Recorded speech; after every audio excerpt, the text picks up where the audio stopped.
Hi there, Loy Machedo speaking from loymachedo.com. And I was Loy Machedo. Today the date is 24th of February 2016. Time right now is 9:40 in the morning. I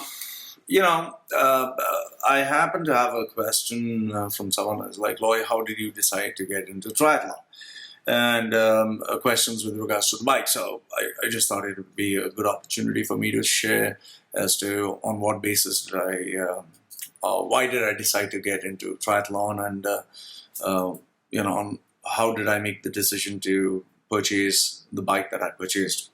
Now, with regards to running, from bodybuilding, I got into powerlifting. From powerlifting, obviously, because of injuries, I had to quit, and then I started getting into jogging. Soon I found out there's something like barefoot running, which was much better for my lower back and my knees. And then from there, I trained under a coach who helped me get into proper running techniques. And I think I did fairly well. I was pretty happy with my progress of running.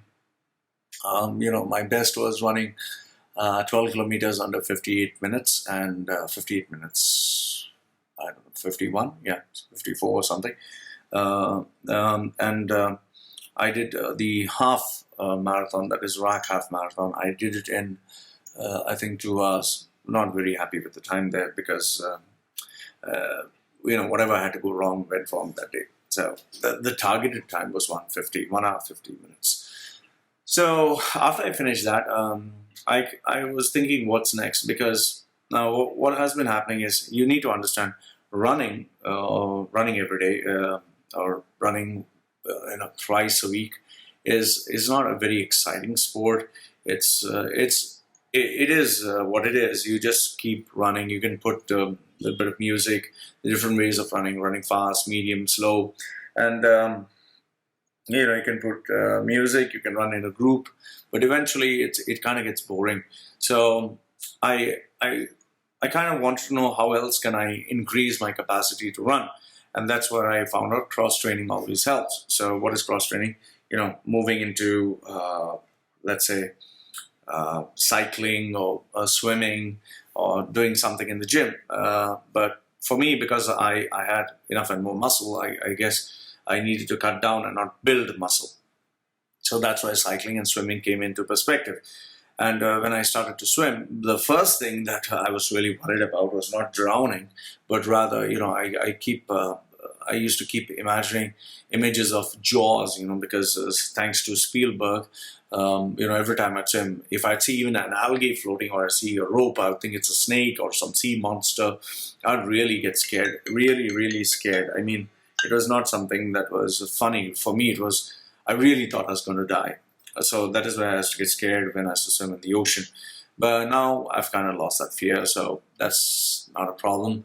But now I've realized I need to focus on technique, because swimming is all about technique. And then it came to cycling. Now, cycling I only did when I was young, and after that I ditched my bike, and I never focused on cycling. So I thought it would be nice to have a cycle. Now, triathlete cycles are different from normal cycles.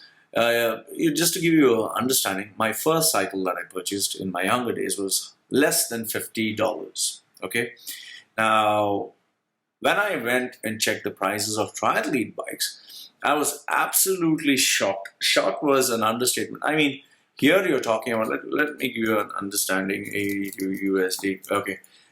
You're talking of bikes that start from like $800, that's around 3,000 dirhams, to even something as close as 35,000, that's around almost 10,000 US dollars. Okay. So I was like, 35,000 dirhams. I was like, what in the world is this? So, and because I didn't know anything, I approached the guys at 2XU. That's where I met Simon Marshall. He is a champion triathlete. He is amazing. I mean, he has run the toughest race in the world, and he's fit as a fiddle. So, I asked him about bikes, and that's why he introduced me to different kinds of bikes, and that's why I found out. First, I need to choose the frame. So you have aluminum frame, you have carbon frame. So there's So those were the two that he did suggest for me to go for.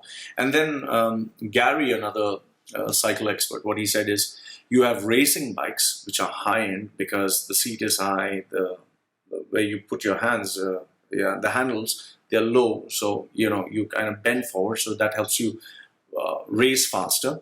Or you have endurance bikes that are not, the seats are not raised so high, so where it gives you more comfortable posture so it doesn't hurt your back so much. And then there are ordinary bikes, you just want to learn. So it started from $3,000 or $800 and went all the way to $10,000. So I was like, okay, what do you recommend for me? Because I'm completely lost. So he suggested I could go for the starting models, like just baby, just a cycle. I said, no, that's not what I want. And then the second one, what he said was, then you can go for aluminium. Aluminium's, but the only problem with aluminium, the frame is they don't have a very good resale value. The next jump or leap above after aluminium frame is a carbon frame. Carbon frame is light. It helps you get a little bit of better speed. Road handling is slightly better, especially when there are bumps. Apparently, I don't know if you know this, but the seat is not the most comfortable thing, and especially if it comes in between your legs. I mean, it's painful. And I didn't know this until I just sat on the bike. I was like, ow, it pains, it hurts, ow. It really hurts your balls, man. Goodness. And your butt and your bone, it's not a very comfortable feeling. That's why people, when they get off their bike and when they try to run, it looks like they shat in their pants. And just so that triathletes have these tights which have heavy padding below their butts, and that is because the cycle is very painful. So okay, so they suggested the carbon frame. So now when I looked at it, I was not going to go for the super end $10,000 bike. I was not going to go for the $800. I was going to go somewhere in between. So then he gave me the options. One was Space One, but obviously I didn't care if it was an older model or latest model. He gave me Space One or Space Two. Space One started at 8,000 dirhams. Space Two was 6,000. Scalera was 15,000.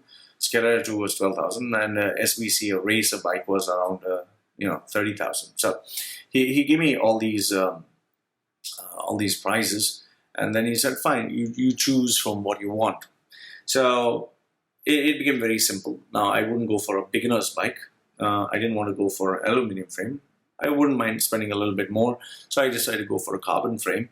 I didn't want to take a racing bike because you should first know how to handle your bike, otherwise you can have an accident. And I've heard of ridiculous accidents that have taken place where people have broken their collarbone or their shoulder bone or something or another. So okay, I would go for an endurance bike.